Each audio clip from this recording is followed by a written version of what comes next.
My name is Lauren Updike, and I'm the director for the Whole You program, and I am thrilled to introduce and welcome Jen Cohen to our call today to inspire us for a successful 2021.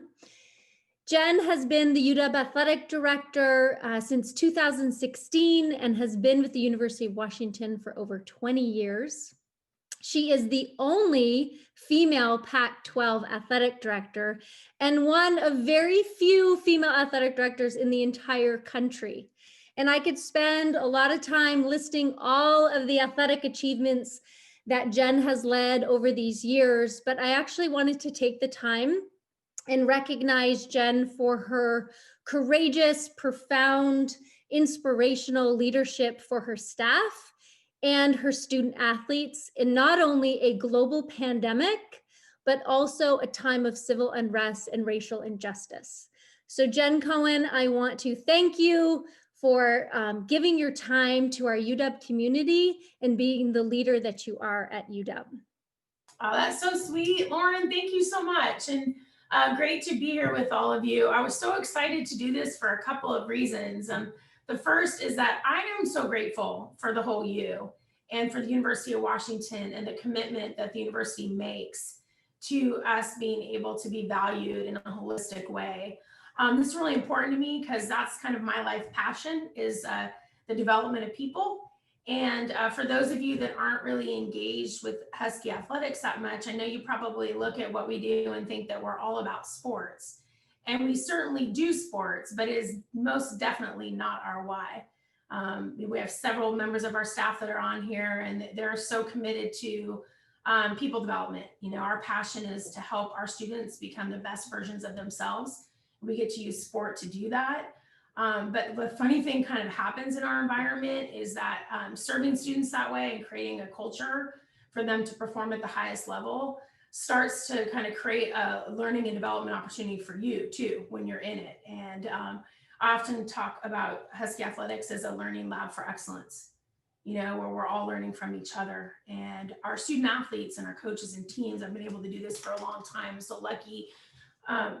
They really teach us a lot about maximizing our potential, you know, about kind of reaching our highest levels of performance. And what they do and how they do it is actually quite transferable to the lives that we're all living. And I know that because I've been on the receiving end of somebody that like didn't have a lot of like natural talents that came my way, or a lot of like great people that gave me easy opportunities along the way. Like I'm challenged like everybody else with a lot of obstacles to become my best. And a lot of my development has come as a leader and as a human being from learning from our student athletes and our coaches and our team. So I was excited to do this. And I thought, you know, there's a lot of different ways we could have, there's so many conversations we could have about making our year count. There's a lot of different ways to do it. Those of you that know me know I'm not a big PowerPoint type person. I'm totally over Zoom like everybody else. And so there's not going to be a PowerPoint in this discussion. I have 4 actionable items for making this year count that I've learned from our student athletes and our teams and coaches that I wanted to share with you. So you can stay on video if you want. If you want to take yourself off, close your eyes, write some notes. I'm happy to do any follow-up with anybody, but this is like super chill and not formal. All right. So this is your time. You know, you've dedicated a half an hour of your life, and I'm hoping like I can find one nugget to give you that'll be beneficial for you. So 4 items. And the first is that we got to get real with ourselves. You know, as we go into this year, and I just went through this process, I go through this process at least every 6 months.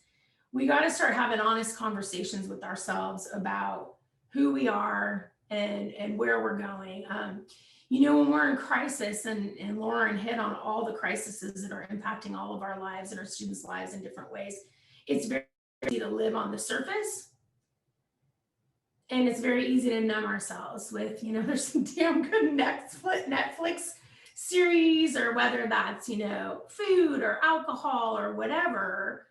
It's so much scarier to go deep. And when we're in crisis, because our survival mechanisms are kicking in and they're keeping us from doing that. So we have to go deep. right now. We got to get in there. And so getting real to me, like an exercise you can do with getting real is just asking yourself a few very basic questions, which is, am I living my legacy? Am I living to my values? And probably the most important question, do I know what the hell my legacy is or what my values are? And so it's our foundation. It's the hardest work ever. Like, we can set all these goals, and we don't know internally who we really are and what we want to become and where we want to go and how we want to change the world. We're never going to reach our maximum potential. Student athletes are so good at this. Coaches are so good at this constant evaluation of this. So there's a ton of books on this. You know, some of you probably already do this, but if you're looking for a very easy way to do this, that's you don't have to spend any money.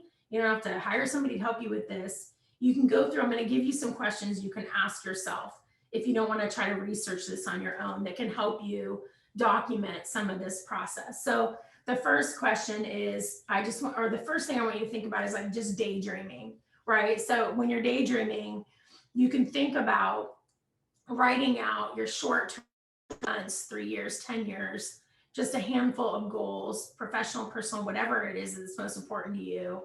And just kind of brainstorm and daydream on that.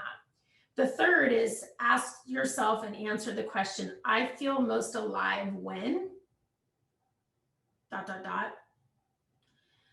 My life is more ideal when. I'm going to write a paragraph about my legacy. Like, if you haven't done this, it's awesome exercise. How do I want to be remembered? Not like 2 pages, 3 pages, just a paragraph. And when I'm at my best, I'm living these values. And so from that, you can create a personal purpose and some values that matter most to you. And a real healthy tip is to try to do this with a friend and actually have a friend look at it with you. So I'll give you a super simple, so it's like practical. So it sounds like a lot. And you could do this within a couple days. You know, we overthink so much stuff, especially all of us in the academy. And a lot of people probably on this call are perfectionists. This is not about a perfect personal purpose, not a perfect values, and not about bullshit trying to make everybody else happy. Who you want to be. And so for me, my personal purpose is that I want to bring inspiration and courage to letting your whole self shine through. That's like my life. Like, that's all I want. That is like it. And then for me, my values are being all in, doing this with love, being myself, and being brave and courageous enough and battling my insecurities to be who I am. And then being about growth, you know, having a growth mindset. So those are my values. And I go through that exercise all the time. And then I circle back to it. And so getting real, getting some feedback. I'll have people go through and go, yeah, you're kind of bullshit on your values right now. Like, you say you're about this, but you're not acting that way. So that's our foundations. That's one.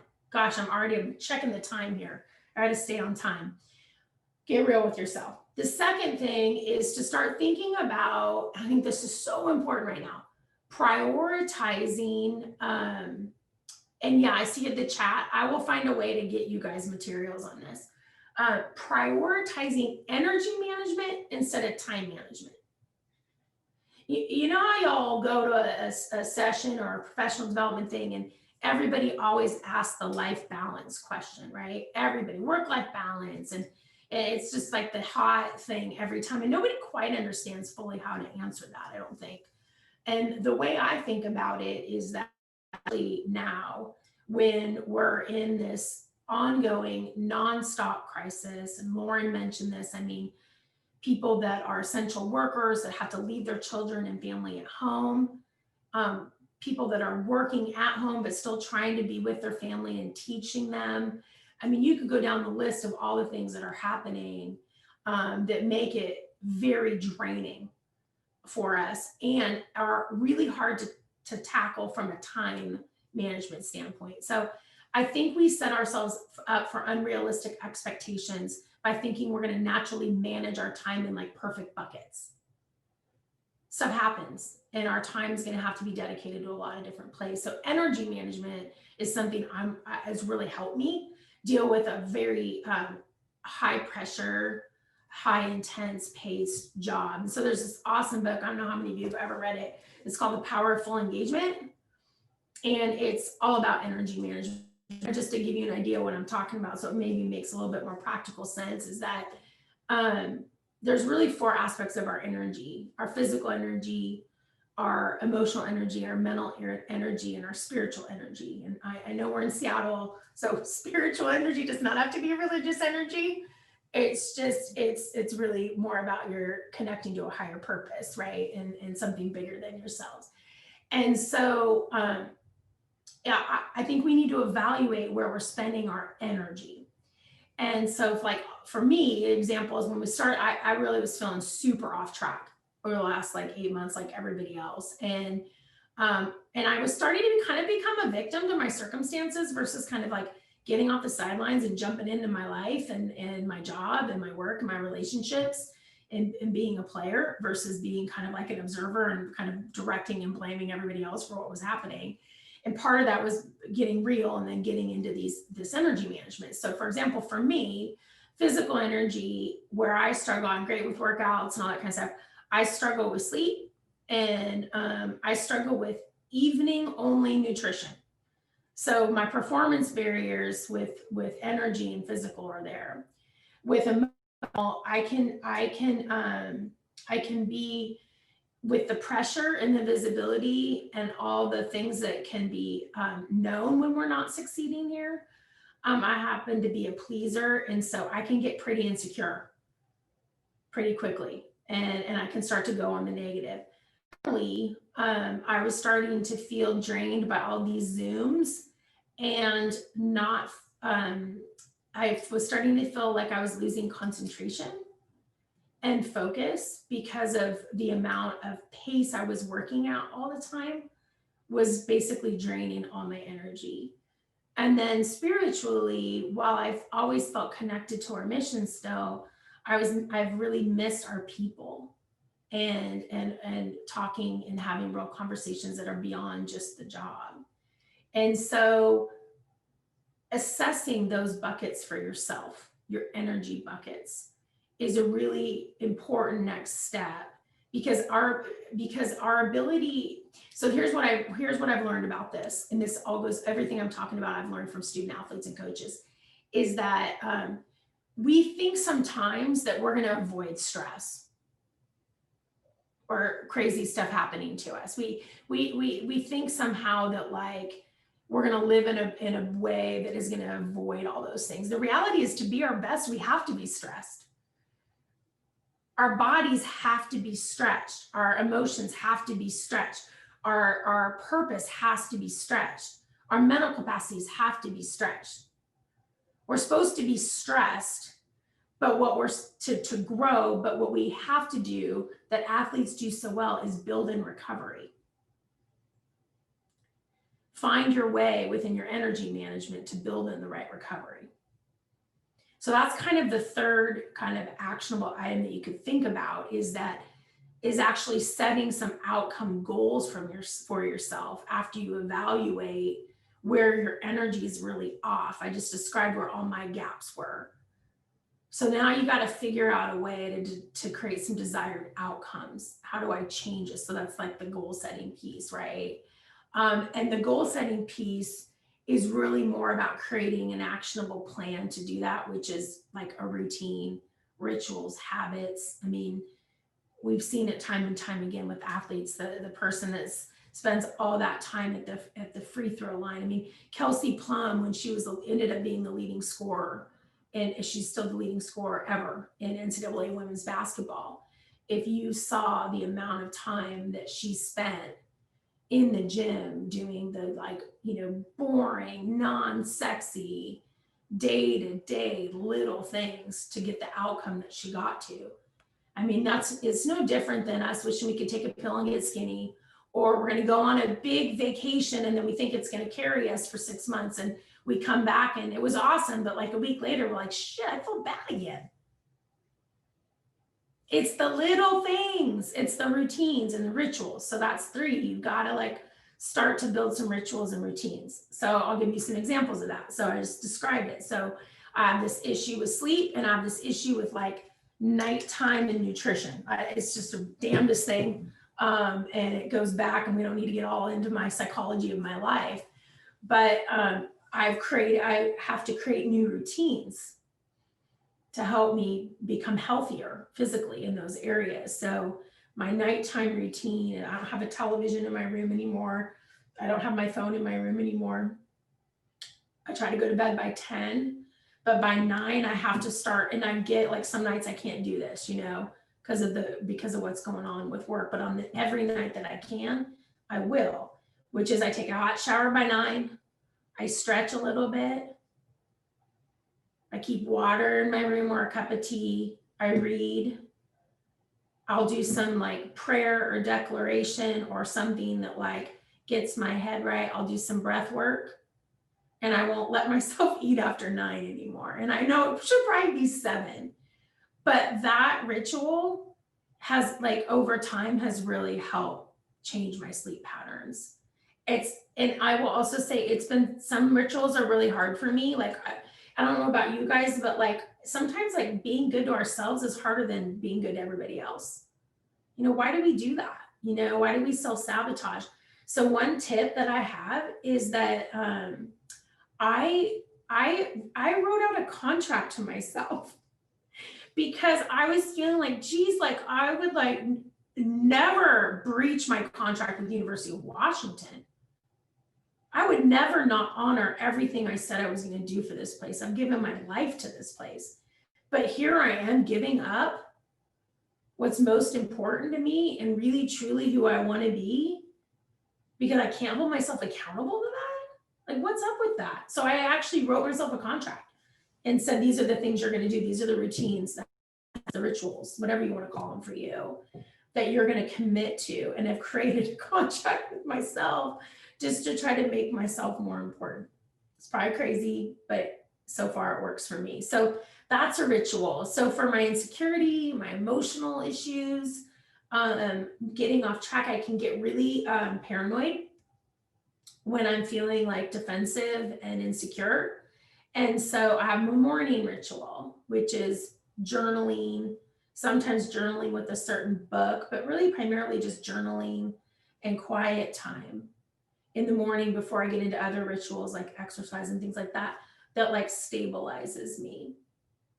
And so I have about 4 sets of rituals that hit those 4 sets of and energy management.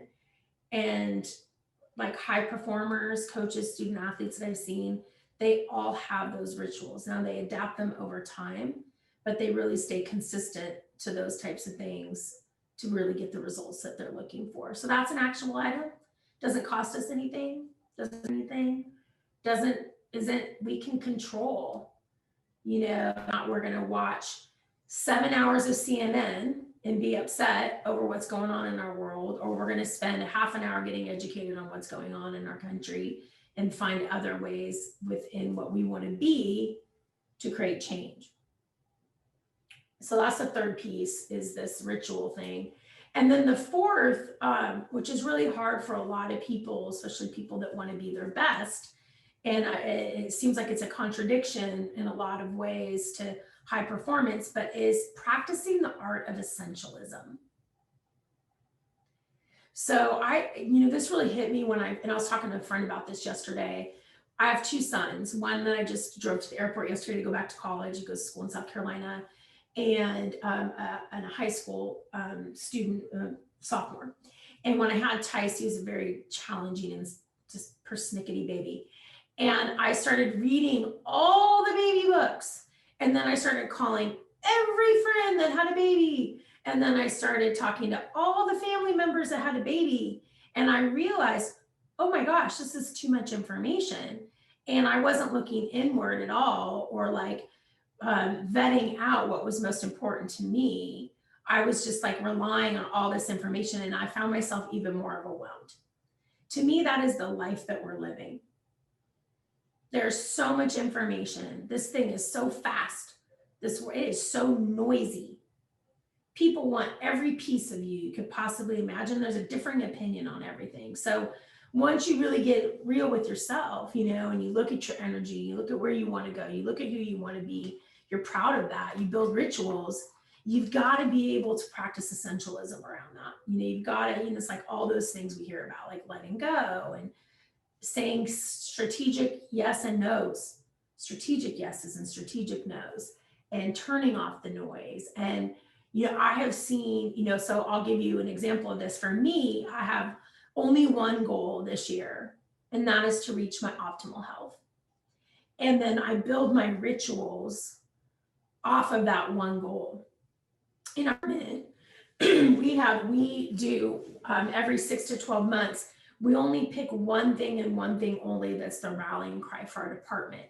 And we build objectives, kind of like your rituals, off of that. But we give ourselves some discipline to be okay with prioritizing that so that we can move the needle. So there's a great book on essentialism. I want to say the author's name is Greg McCowan.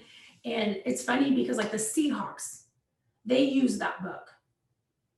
Sports organizations, athletes use this book because if you don't have that discipline, you end up doing a lot of things and you don't actually move the needle. And that's really hard to do here. We're a very pleasing culture in Seattle too. Like culturally, I think like our university, it weighs in on us a little bit. It's such a lovely place, but I think it's a place that's hard to like step up and say no. It's hard to, create boundaries for yourself, not overreact to every bit of feedback that you get. Like you got to stabilize yourself during these times and in this environment that we're in. And so, I really think if spending the year thinking about this exercise of getting real with yourself, this exercise of really thinking about energy management versus time, just a few rituals, don't overdo it on the essentialism piece, just simplify it. Great teachers, right? They simplify things so that people can process. You need to simplify things for yourself so that you can have some outcomes and reach some of the goals that you're looking for. So those are some thoughts for me of things that I've been thinking about, things that we practice to a certain degree within our department. Definitely some habits and some priorities that I see that work for other people that are high performers, that are maximizing their potential and living the life that they want to live. So I'll stop there because I want to make sure we have enough time for questions. I know there's a ton in the chat. I don't know, Lauren, can you help maybe like go through the chat for me or something, or what's best? Absolutely. Yeah. Okay, so we have a question. Are you living your legacy? Are you living your values? And what is your legacy? Yeah. So I could read you my legacy if you wanted to. It's pretty long. So my personal purpose is, I think this is really important. The personal purpose has to be something that you can like know, like it's in your heart every day. So for me, my personal purpose is bringing inspiration and courage to allow your whole self to shine through. My legacy is around living those values that I mentioned, being all in, doing it with love, having a growth mindset. Those are some of those examples. My legacy is about having all of those things come to life in my ability to become my very best evolving self and spending my energy in environments that allow that for other people. So do I think that I'm living my legacy that I've written for myself? Yeah, but I also think that I can easily get off track and I can find myself in an uneven nature around what legacy is. To me, living our legacy isn't an end goal that is static, it's forever. It is a constant evaluation of who you want to be, where do you want to go, and the process to me is what matters way more than the outcome. I know we want outcomes and we need outcomes. That's what we're working towards. But my obsession is more, for me, this is just me, my obsession is the continuous evaluation of trying to get better, not thinking I'm going to ever arrive to something and be done. And I think that's because of sports. Mm-hmm. I've seen it, like you win and then it's over.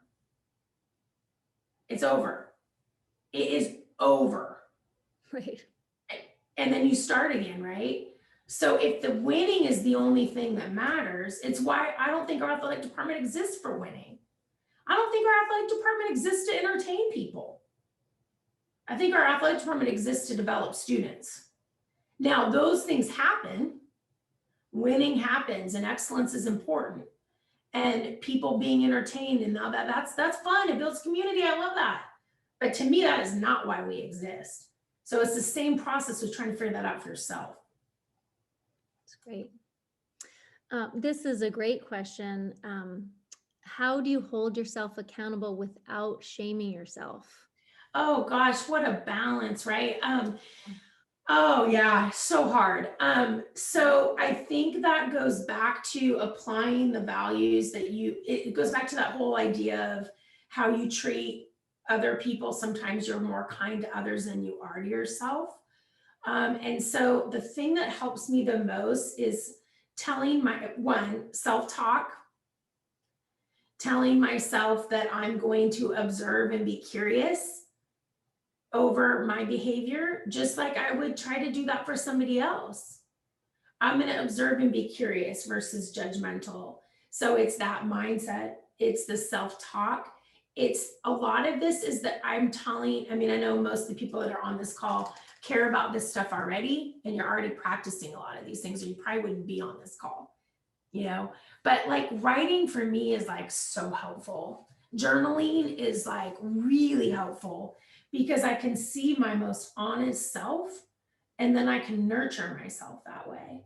But if I just live in my head and I don't have a way to kind of figure out what, how many stories we tell ourselves that aren't real?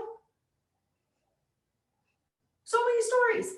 So a lot of that for me is the reflection time, the quiet time, breathing, journaling, meditation, walks that are not obsessive about your steps, like nature. Like for me, it's all those creating balance in my routine helps center me. And when I don't do that, I'm a jackass. It really throws me off. Sorry, I swear a lot. I'm so glad I haven't said any word that's really bad. You know what I love about you as you're so transparent, and I just value that so much as a leader. I think it makes you so much more approachable and aspire to be. So I really appreciate your time. Jen, I guess we have 2 more minutes.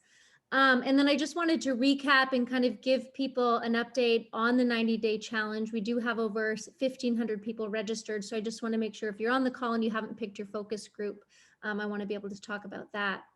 But the last question is, what do you focus on when you journal? What's that primary focus? It's usually, so I do it 2 different ways. Free flow.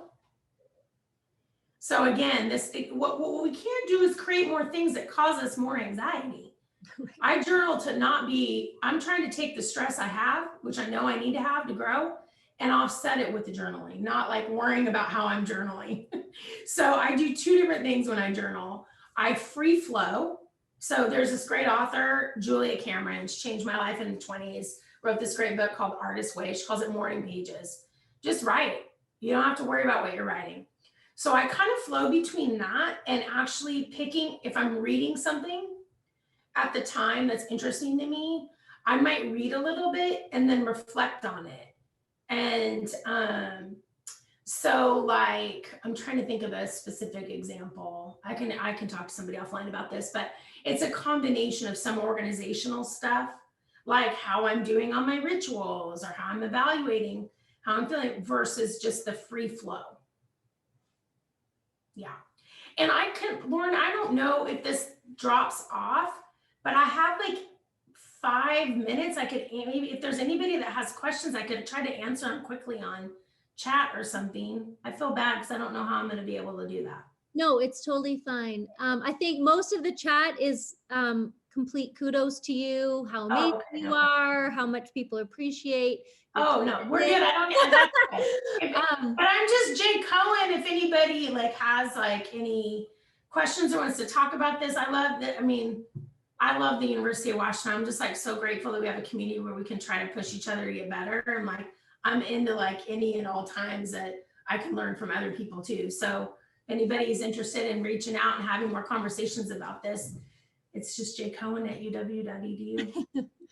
That is so awesome. Well, thank you so much to everybody out there. I hope this has inspired you to think about, there's so much more to fitness and nutrition. There's other things and other focuses this year that we really wanted to add to the New Year's challenge. So if you're someone who really wants to explore the world, but obviously we can't travel, there is a group that we're sharing everyone's culture. We have people from all over the world part of this group. We also have a group of social activism. So if you want to kind of move the needle versus changing your profile picture or wearing your Black Lives Matter shirt, if you really want to get involved in organizations that you're passionate about, there's a group specifically for that.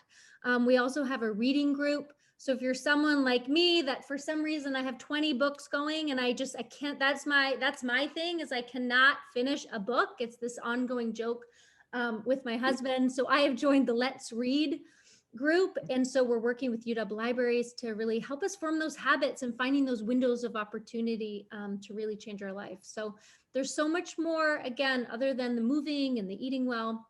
And there's also a financial group. So if one of your goals is to really lock down and start saving or making some good financial decisions, there's a group for that too. So Happy New Year, everybody. We are together for 90 days, but we're also together for another year. And we will continue to support you. The whole U loves our community. We love UW Athletics. And I have to run because I'm about to do UW Recess with UW Athletics with over 500 kids. So again, thank you so much. I hope everybody has a great day. And again, thank you, Jen, for your leadership and your great. Lauren, thanks for doing this for our community. It's so important. Just really grateful to you and for the leadership on campus that makes this a priority for all of us. Awesome. Thank you. Thanks, go Dogs. Let's rock this 2021. Let's go. Bye, everybody. Bye.